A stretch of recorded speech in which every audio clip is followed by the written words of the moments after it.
Jai Guru, everyone. Hi, Guru. Welcome to the next episode of Yogananda podcast. We are still in chapter 21. We are doing 21 part 2. And we have Priyank and Lauren here today. How are you guys doing? Hi.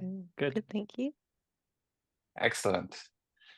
It starts out pretty light, this chapter.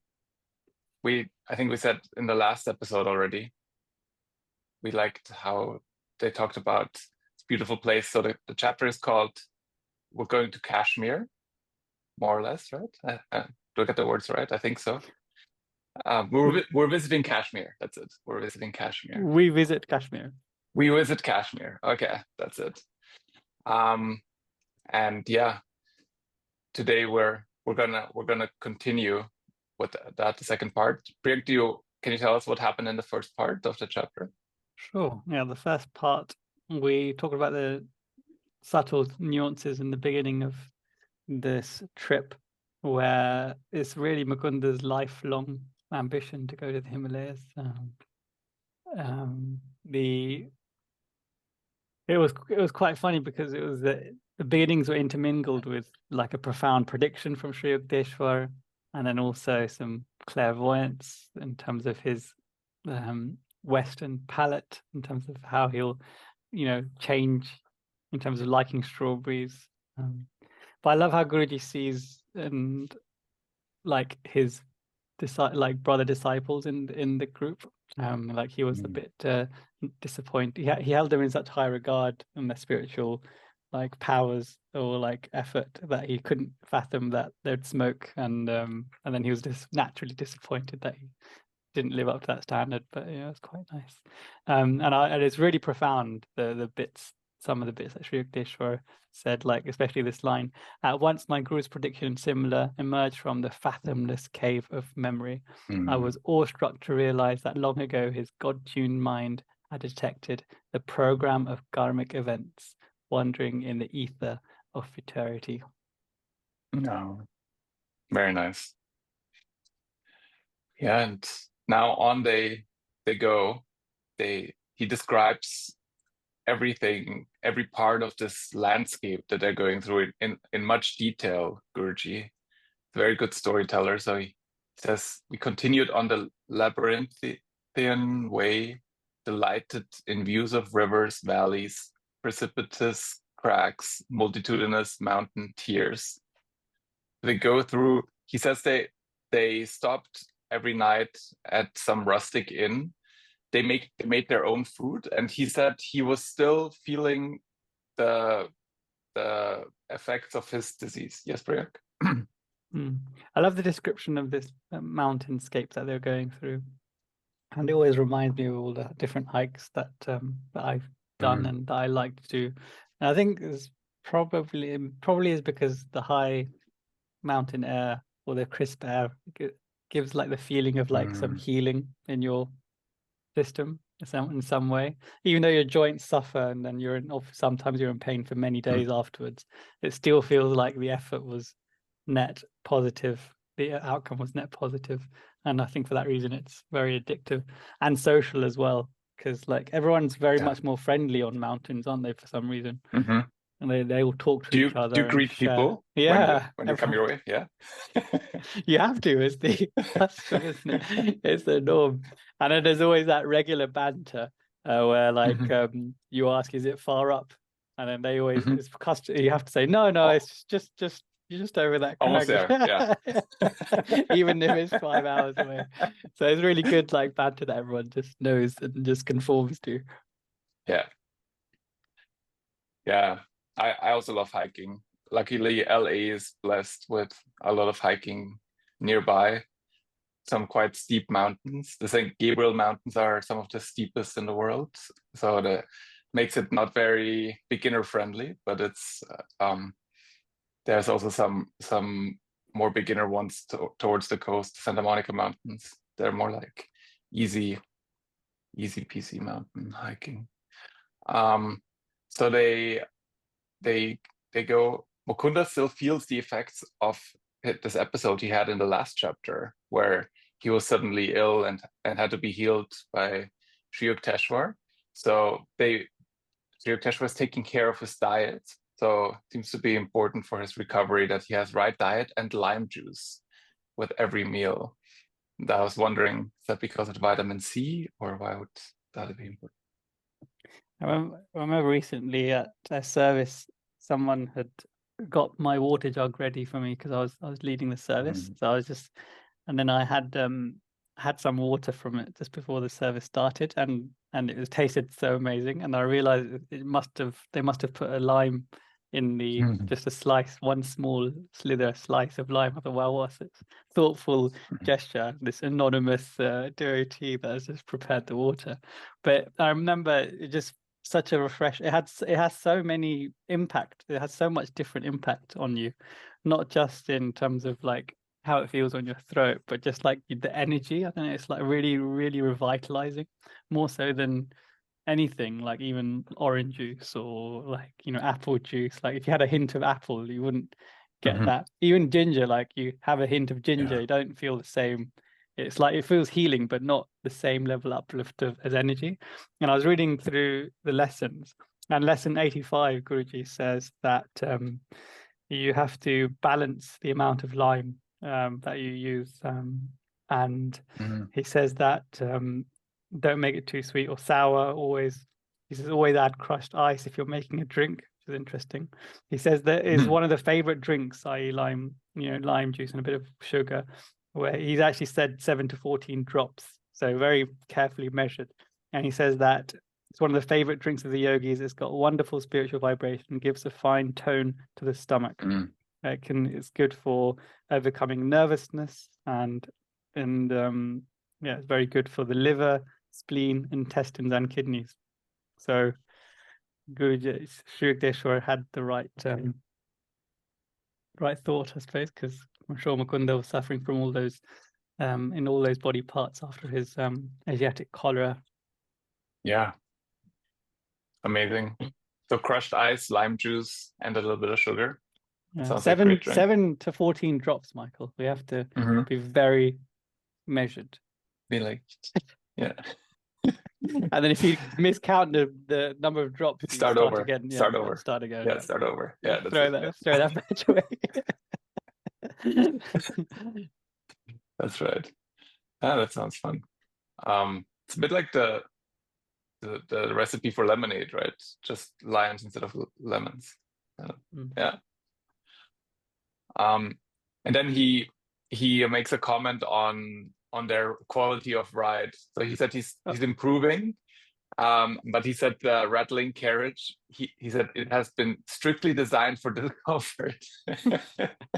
Great banter, isn't it? I love here that also that they stopped and they were cooking their own food, which I think when unless we're going camping, we generally, us Westerners, we tend to eat out, don't we? Unless we get like a self-catered accommodation. As a student, I didn't. Yeah. But in India, like pilgrims, like this is the thing to do. You go in a group and you take your cooking utensils and gas stove and all that stuff. So like you'll often see busloads of people with, you know, they've got their own kind of but cook. One of them maybe volunteers to be the cook, and they've got everything. They've got all the supplies, all the plates, everything. And so it's like it's a moving kitchen, and it seems to be like that since hundreds of years, apparently, because Sri Yukteswar was leading the same charge. It's quite hard to find a varied. If you're going to go out, it's of course right now anyway. It's quite hard to find a healthy meal, especially if you're out in the sticks.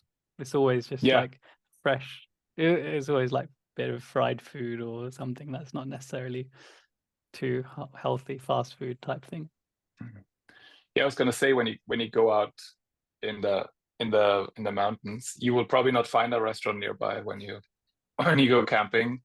So you have to bring your little stove. But I think I relied a lot on canned food we had like a pot, and we like opened different cans of beans and stuff and mixed them all together. It was great. We had our recipe down. I'm sure what they were eating was much better than that and nutritious. Yeah, but I wanted to mention that again, that the discomfort while traveling, because somehow that feels like it's appropriate for a pilgrimage, isn't it?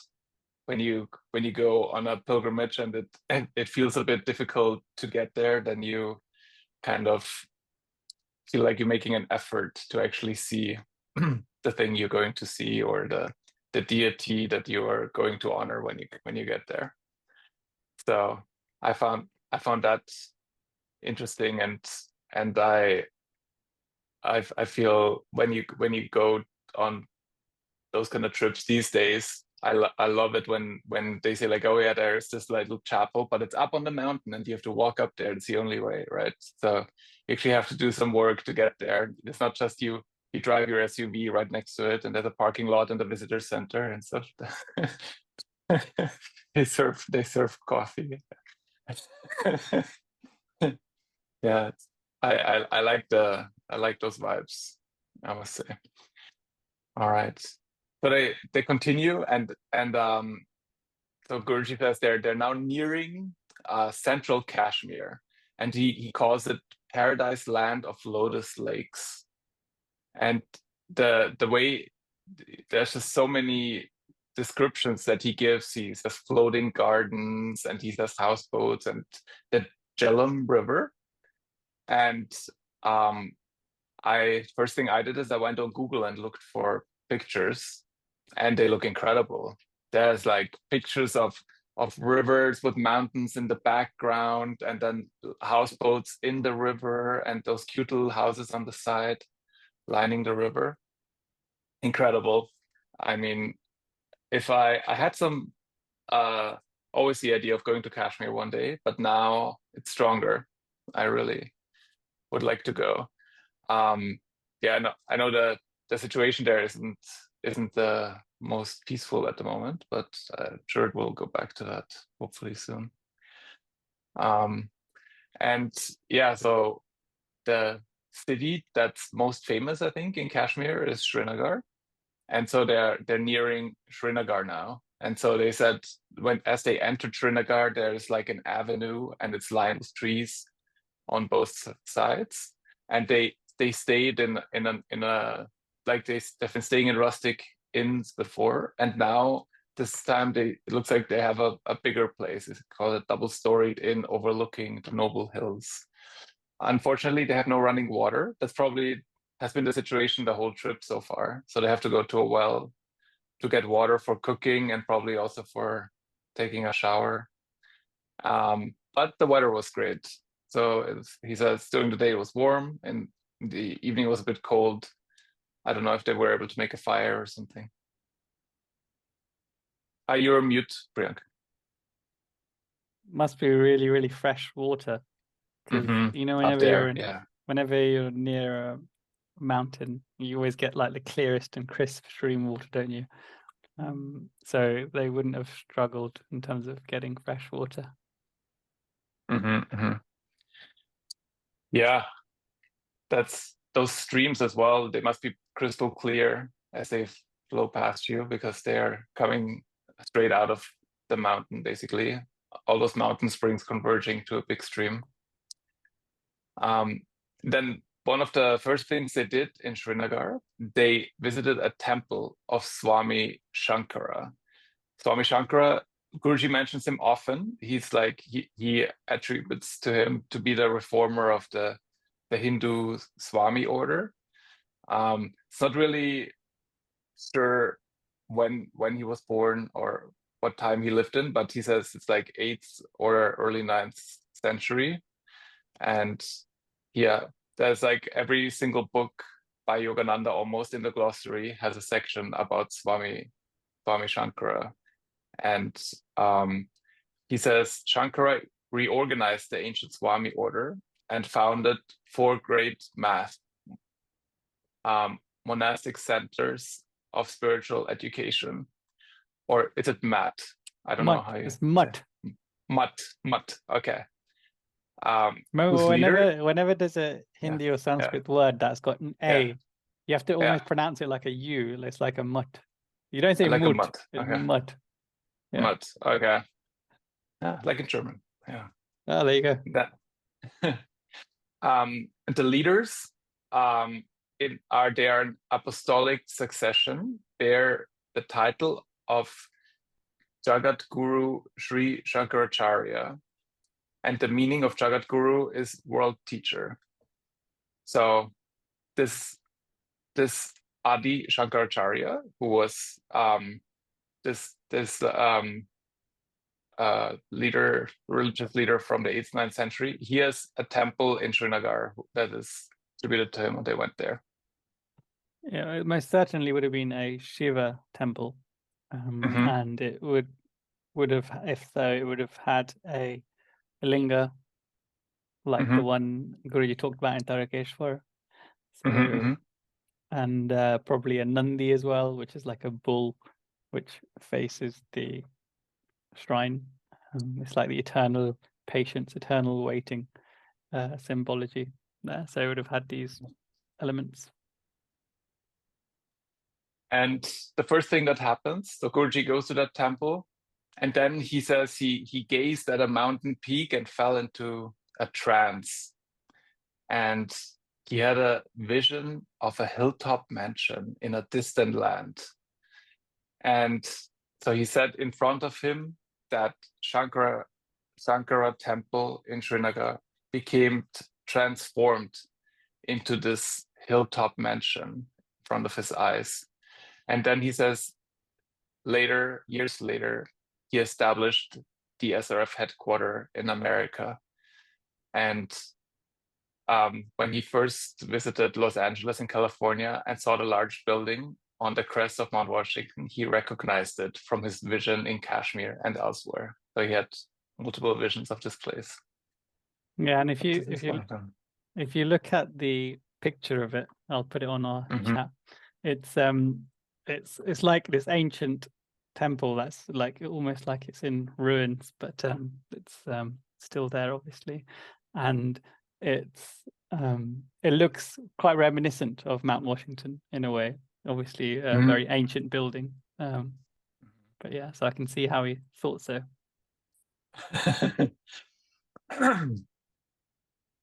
Yeah, when you can see the future.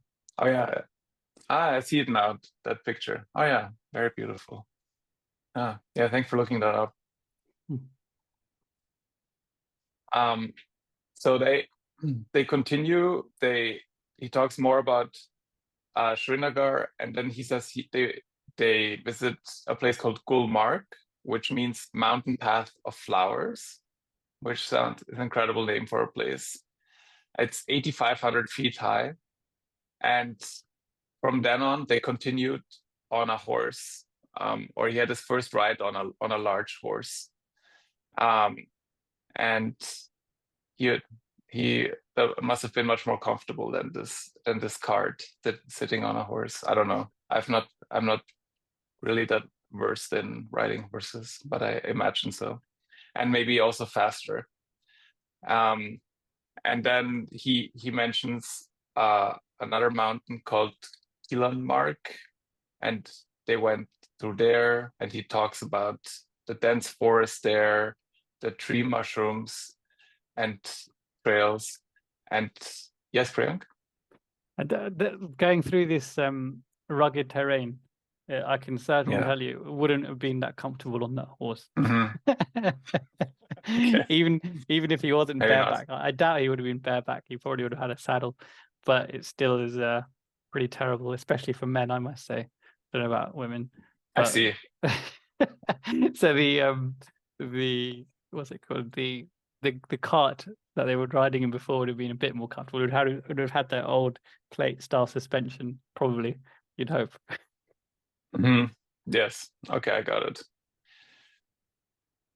Yeah, and he doesn't complain here though about the ride quality. He keeps talking about how this horse is untiringly walking up that mountain, and they get rewarded with breathtaking views up there. And he said he could see in all directions, and he was looking at sublime snow-capped Himalayas lying tier upon tier like silhouettes of huge polar bears. It's he says, like, my eyes feasted exultingly on the endless reaches of the icy mountains. So he's put a whole paragraph there on this one little moment where he's finally seen it. So it kind of happens, especially when you're when you're climbing a hill, like especially like if you go to Babaji's cave and you climb that hill that it's on, like Babaji's cave is probably about halfway up that hill or mountain. And if you climb up and there's a temple on top of that mountain, and you go to that, and then there's like, when you get to that, you can see all the, exactly as what Mukunda's kind of describing. You see like the mountains in the far distance, the snow-capped mountains. He would have been a lot closer than where Babaji's cave is, but it is like this like instant feeling when you see it and you realize what you're looking at. But for Mukunda, it must hold a special significance because, like, on the first page of the book, he says, clear recollections came to me of a distant life in which I had been a yogi amid the Himalayan snows. So I reckon it must have been this culminating experience of his life going through, this desire of wanting to go there and perhaps rekindle memories of past lives. And I think he would have experienced all of that in one go. Yeah. I wonder if those other trips that he was planning to go to the Himalayas for, if they would have all led to Kashmir or other places in the Himalayas. But you're right. It's a long-held wish that's being fulfilled by doing this trip here. And he continues talking about the environment, and he says, I rolled merrily with my young companions, and they were wearing overcoats. And so I imagine them almost like being like, I grew up near the Alps, so I feel like this is kind of the kind of environment they went to, where when you go like high up on the mountain, it's beautiful, it gets a bit windy, and it's there's snow, it's cold, but if you're wrapped up nicely, then it's very enjoyable. Must be such a nice memory for Paramahansa Yogananda to reflect in this much detail. Like, if a couple of paragraphs before, he talks about Rajendra's horse being I think it was slightly smaller than his horse, but he's saying that he was saying stuff like the little animal never permitted the oversized steed of moments of rest, and he was the untiring the horse came in competition with my horse. So he's like really detailed descriptions and memory of what happened decades ago back then. It's like a divine memory, and he's recollecting his precious moments, and we're reliving it. We can almost imagine these scenes, can't we? Like a little movie picture. Absolutely. Yeah. Lauren? You're on mute. It's nowhere near the same, obviously, but I think when we're in those moments, when we are looking at something that's very breathtaking or very beautiful in nature, it does have a way of imprinting on our memories in a certain type of way that is different to other times. I remember when I was in Encinitas and I'd lost my phone, so it was just me on the beach. I had nothing. And that is one of the most vivid memories of the trip, because I was really drinking everything in, because I knew I had nothing else to rely on to help me remember it. And I was watching the sunrise up on the beach, and the colors there in Encinitas is just something else, and I think when we have those moments where it's like, wow, suddenly you drink all the details in. But this is like another level, isn't it? It's like poetry and beauty all mixed in one. And like you say, Pring, we're really lucky that we get to relive it through these words as well. That's a good point. And it's almost like a divine imprint in our memories, these kind of wow moments in our lives, because we can keep going back to them, can't we? My wife didn't really like hiking before she met me, But then I used to force her to come wherever I went, and she used to just moan and moan.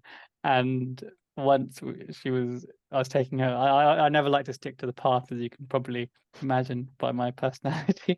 So we were going on a very dodgy route once. I just look at the topography and then make the call rather than whether there's a path or not.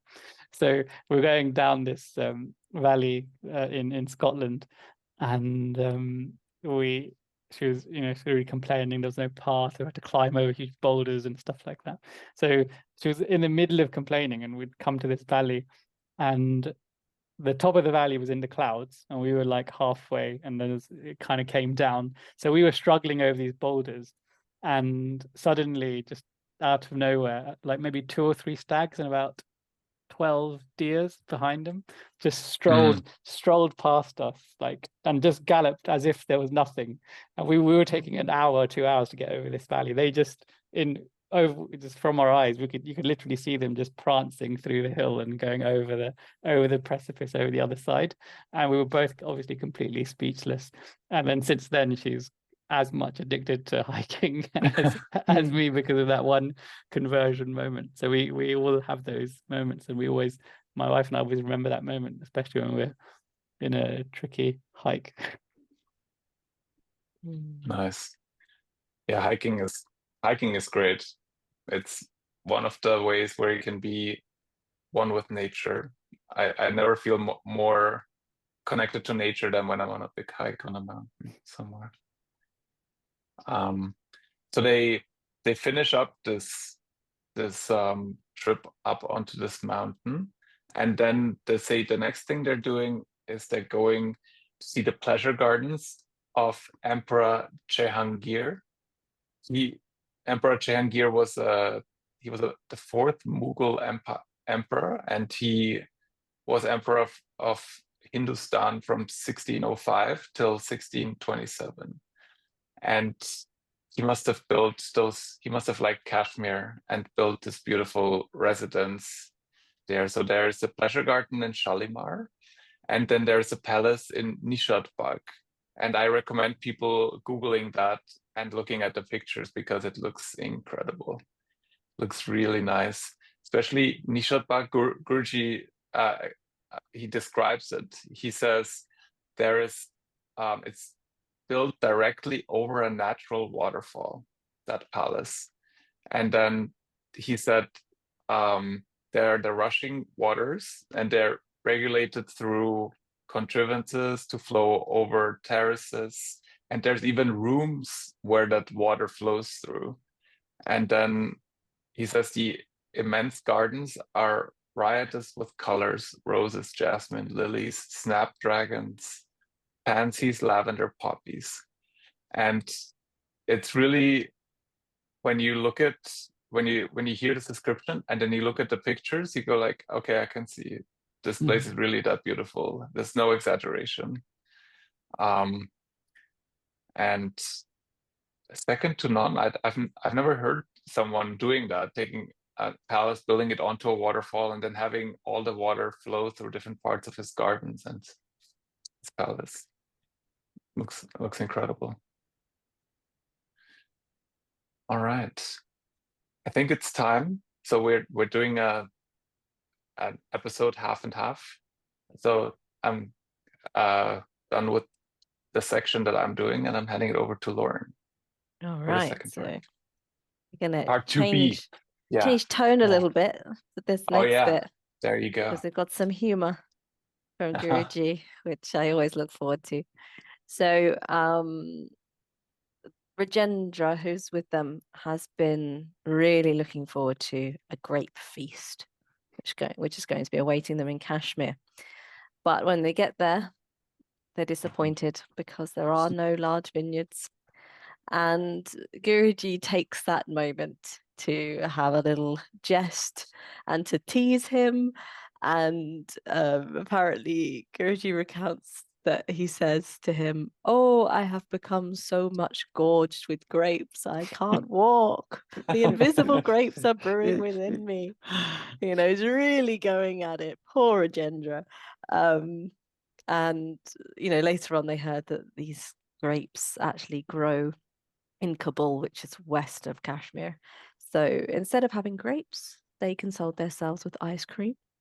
And he says it was made of rabri, which is basically heavily condensed milk, and it had whole pistachio nuts in it. It sounds delicious. Yeah. So they had that instead. Yeah, this banter is really something, isn't it? Yeah, I was saying earlier to Lauren, I can't imagine Guruji doing this, but I must have a different notion, because Lauren says she can fully imagine it. I can't imagine it because I often have this kind of like facetious banter with people, and I always get told off like later on, like by serious people, that people get easily offended, and you should be a bit more careful. But when Guruji does it, I feel like it feels like justified. Maybe I'm a bit more harsh than him, but it doesn't seem that friendly to me. It feels like it was obviously taken in good jest, but it's But doesn't Guruji say not to take ourselves too seriously? And with Dayama, he would, purposefully put her in situations to make her not take herself too seriously. So I think you're all right, Priyank. So next we go on to hearing about more of the world's beauties. And Guruji really goes into a lot of detail about Dal Lake. And he says that they took trips in these small boats, which are called shikaras, and they have like this red canopy above the boat, and they go along the little channels of the Dal Lake. And he describes these channels as a watery spider web. So if you've never seen a picture, you can kind of imagine all these little tiny valleys of water. And as I was sort of Googling pictures of Dal Lake, it's so lovely. If you haven't seen it, I'd recommend having a look. But something I couldn't find on a picture is what Guruji talks about here. And he says that there are floating gardens, and they're made of logs and earth, and they have vegetables growing out of them, and melons in the midst of the water. So I can imagine it, but I haven't been able to find a picture of it. So if anyone ever comes across one, please let us know. And then, people will tow their pieces of land to new locations in the lake. So it's quite an unusual place, it seems. And then he says that in this storied vale, one finds an epitome of all the earth's beauties. And he lists these beauties. He said, the Lady of Kashmir is mountain crowned, lake garlanded, and flower shod. So I took from that perhaps Guruji feels that the epitome of all the beauties of the earth are in the mountains, the lakes, and the flowers. What do you think, Priyank? Nice interpretation. I'd agree. This line about occasionally one sees a peasant disdaining to be rooted to the soil, towing his square plot of land to new location in the many-fingered lake.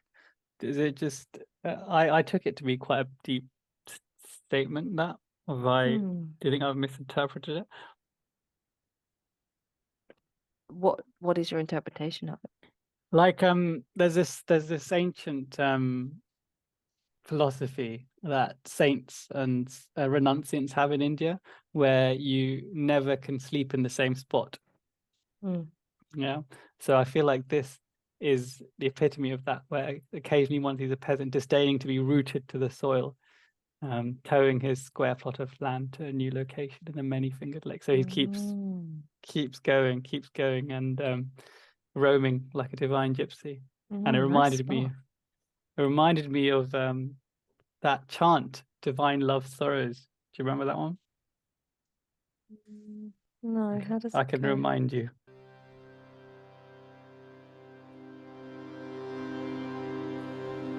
I have been roaming,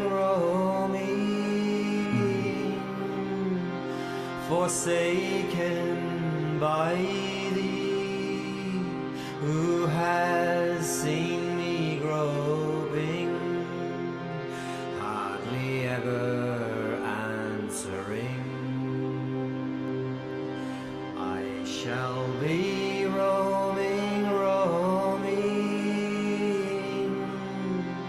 bursting all the boundaries of heart, ever more moving toward thee, to thy vast unthrobbing heart.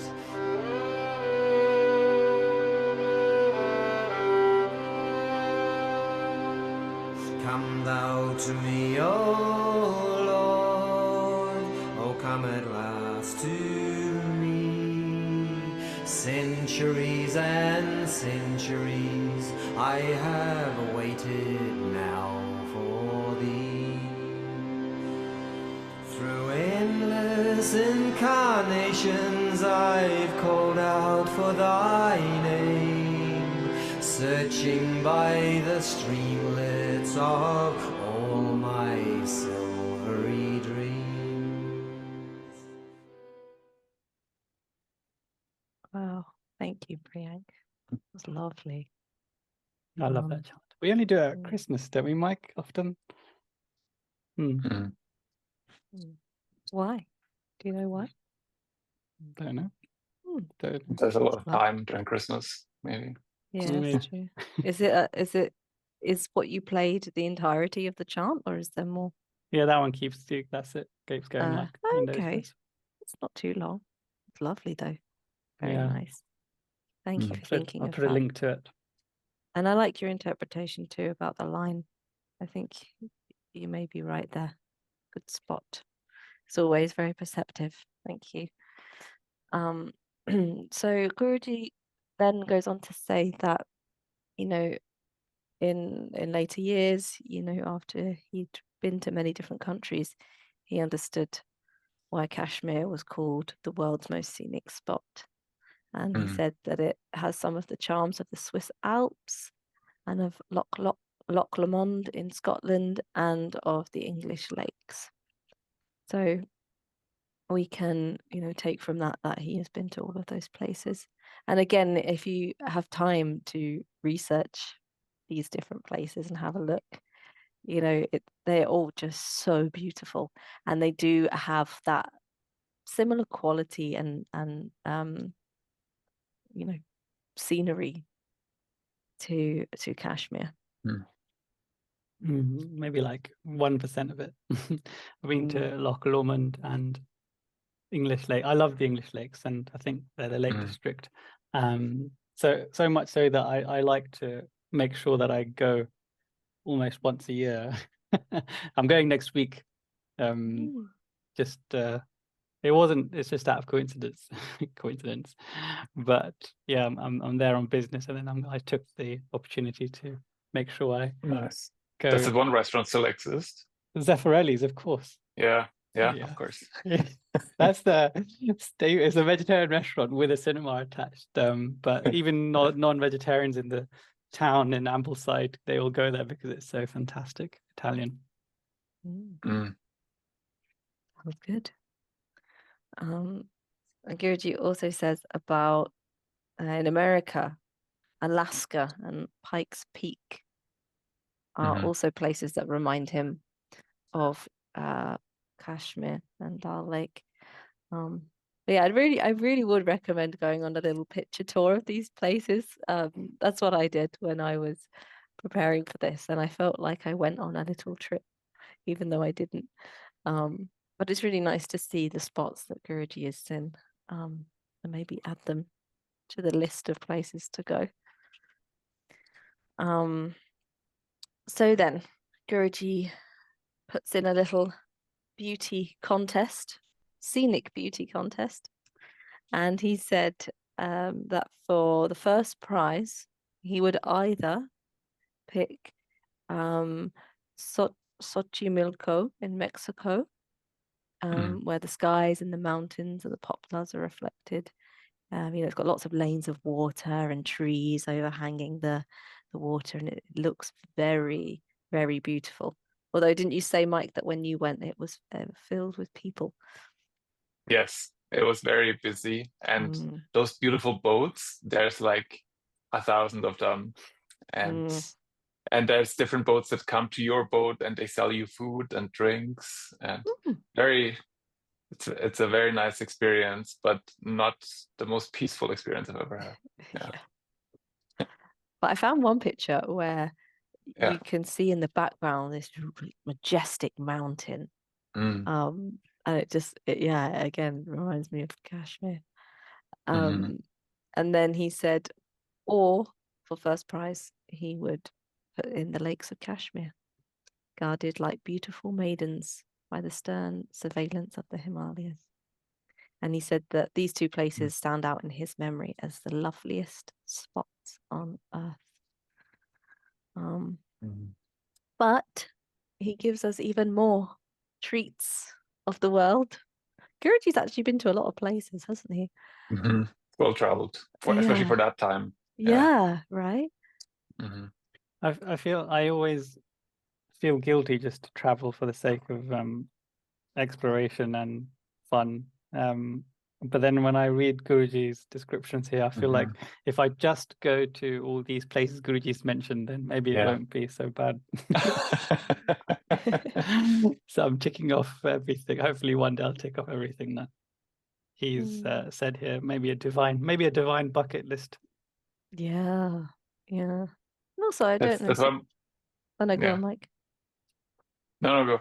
I was just going to say that, sometimes being out in nature and visiting new places, it is very God reminding just in its own right. You look out there and you think, oh yeah, that's Divine Mother. So it's all good, Priyank. You could go traveling. What were you going to say, Mike? I feel a bit guilty like that as well. I had a time when I was traveling a lot. That was like when I lived in England, and then I had some experiences that kind of, I don't know, they made me a bit more cautious on that. But I love visiting friends abroad, so I'm always happy when one of my friends moves to a place that I've not been to, because then I get a chance to visit. Yeah, because that should be covered, right? Absolutely. Well, if you're looking for any more new places to visit, we've got a nice little list here from Guruji. So we've got, he said that he was awed when he beheld the wonders of Yellowstone National Park and the Grand Canyon in Colorado and Alaska as well. He talks a lot about Yellowstone, but before we go on to that, Yellowstone. I was going to talk about that. You might as well finish that before I start. Sure. I was just going to talk about the geysers. There's this picture on there, and there's this sort of like blue pool surrounded by a little bit of yellow and orange, but the blue in the pool is vibrant, and then you've got the smoke coming out of it. And Guruji says here that there's opal and sapphire colored pools, and there's bears roaming around, and bison and wolves, and these geysers, they erupt like clockwork. They're very regular, and it's a very volcanic area of nature. So it sounds great. Priyank, what were you going to say about it? No, Mike can go first. Okay. I might say the same thing you're saying. So you will, I'm sure. Go for it. No, I was very, very intrigued by what he said. Like this lake in Yellowstone is pretty famous, and I would say quite unique. And Guruji calls it's a specimen of an earlier creation. So there must have been a time when this was more the norm, and landscapes like that were more the norm. There must have been very different climate, or maybe there used to be more volcanoes on Earth or something like that. So very, very intrigued what that kind of creation would have looked like. Wonder if Guruji witnessed it, those earlier times, and he's recalling from memory. But the Yellowstone I think holds, as Guruji says, the most unique spot for me as well. I drove from LA to New York once, and I probably would have missed Yellowstone had I not have read the Autobiography of Yogi, and Guruji had made such a big deal out of it. And it probably, of all the places I've been to, it probably is the top, my top place in the most, scenic and varied and inspiring places. because as Guruji's described it so beautifully, it's it's just completely unique. And the lake that that is really unique is the Grand Prismatic Spring, I think it's called, a Grand Prismatic Lake. And then there's this opal one as well, where, like, as Lauren says, it's so deep. The blue is so deep, so vivid. And if you see it, like, because the colors are caused by different bacteria, so that thrive at different temperatures. So as you go deeper into the middle of this pool or lake where the geysers come out, it's a darker blue, so they can handle the hottest temperatures. And then as you go out and out, it goes to red and yellow, and those they can't handle as hot a temperature. So it follows the colors of the rainbow. So the red down to violet, and blue. And so if it looks like you're looking at a rainbow in a lake, and you think, if you just saw this without having ever seen it before, you'd think, oh, this is an AI generated thing, it can't possibly exist. But it's just phenomenal. So this is probably one of the most important ones to Google if you're just reading the book and not needing to imagine or visualize what you're reading. You have to just Google these images, as Lauren said. Go on a picture tour. Yeah, it's a lot of fun. And he also says there's bubbling hot mud. I don't think I've ever seen bubbling mud before. Oh, did you see that, Priyank, when you went? Yeah, so I went to Iceland earlier last year. Yeah, last year. And there's bubbling mud, and there's these geysers and thermal springs and pools, just as they have in Yellowstone. But it's incomparable. Yellowstone is just completely unique. Like, it's just, there's nothing. Even there's other geological places in the world that are similar. It's just, you can't match it. I think it's caused by a super volcano that's under there that in some million years or something it'll erupt, wipe out the whole of humanity or something. No, is it not? Billion years? No. Trillion? Oh, you said no. Unless we drill. Drill, baby, drill. Yeah, that part of the crust that is pretty thin, that is over that volcano, it's slowly moving. So I think it will close up eventually. Okay. Hopefully, before it erupts. We hope. We'll be long gone. Who cares? That's true. But the cosmic. We might come back. We might be back. Cosmic drama. That's given that this is your last incarnation on Earth, but what if it's not, right? You may be there. But another one Guruji talks about, another place, is in California. It's called Yosemite Park. Yosemite. Yosemite. Yeah, that's exactly how I read it, Lauren. And then I was corrected by a Californian. It kind of makes sense now, because that's how it is written. Is it? Thank you. Yeah, Yosemite. I think English is just because Mike. You spelled Mike. You can do whatever. You spelled Mike in that way, so it's just English. It's not Marmite. It's just not a good. Yeah. English is a bad language. Who knows? That's true.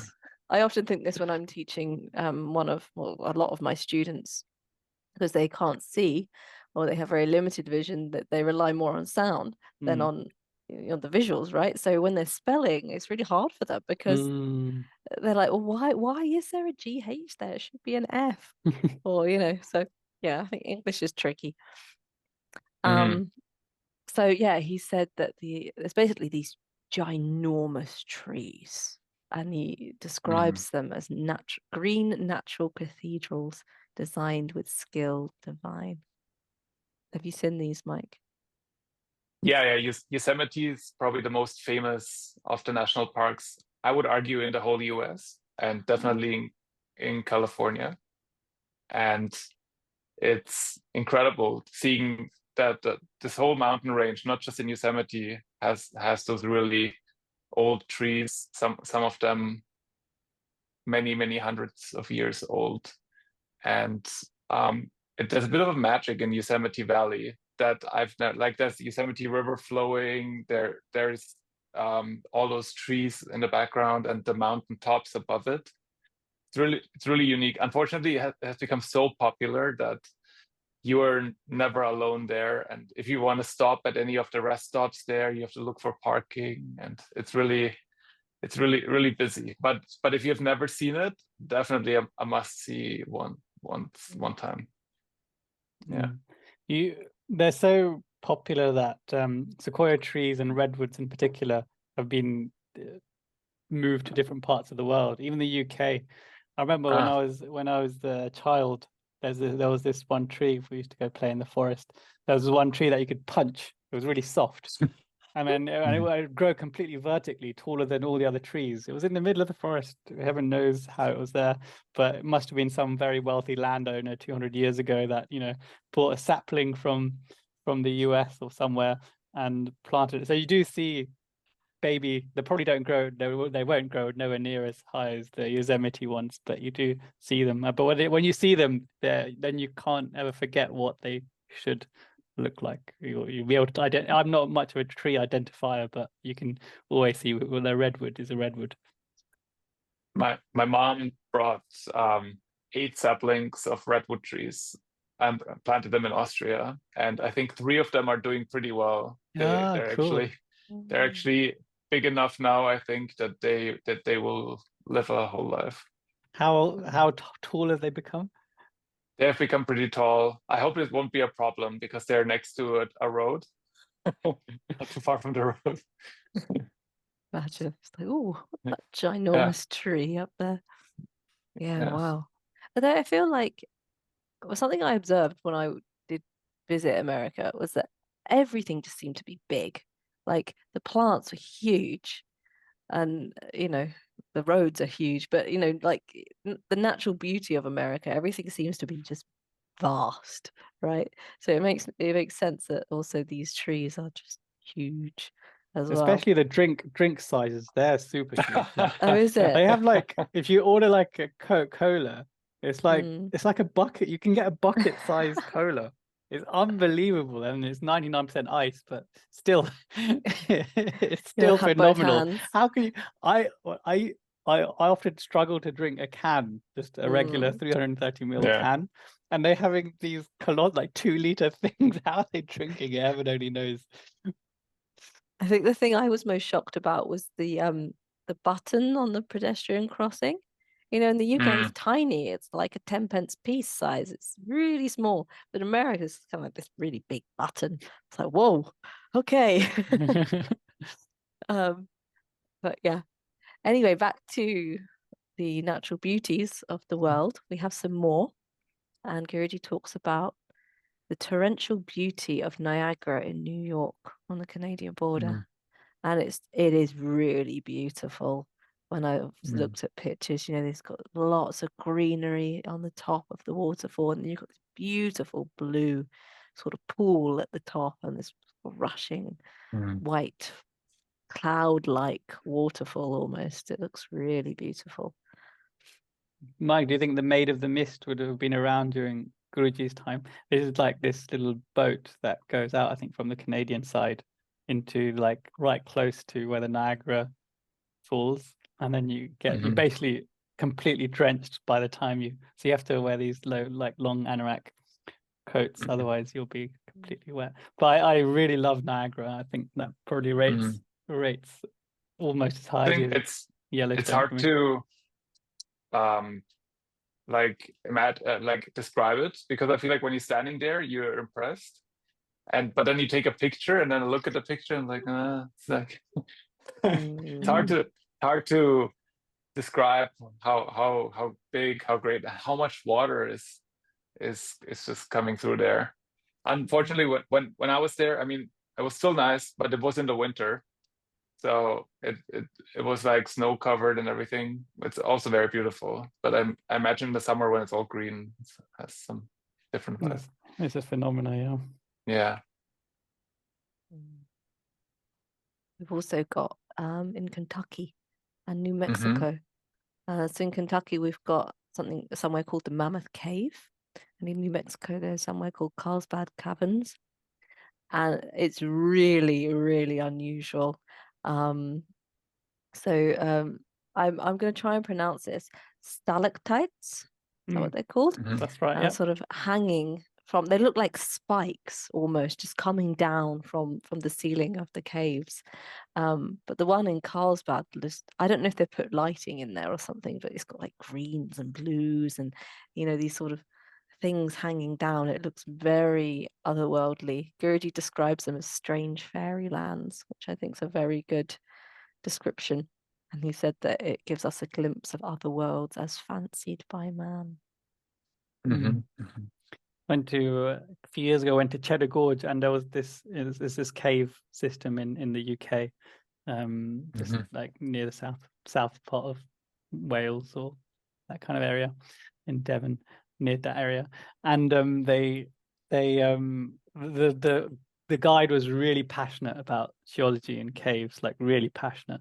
And he was describing, and he was trying to teach us how to identify the stalactite versus the stalagmite.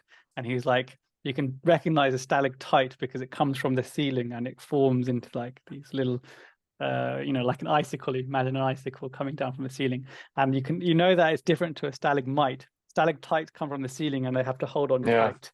They have to hold on really tight. And I love that. stalagmites, they drop. You know, the water and mineral deposits come from the ground and they form Yeah, mighty built up. upwards Ah. trajectory. So I can never forget. But Guruji's descriptions here are phenomenal here, mirrored in underground waters. Can you just cave exploration is something that I think a lot of people get addicted to, don't they?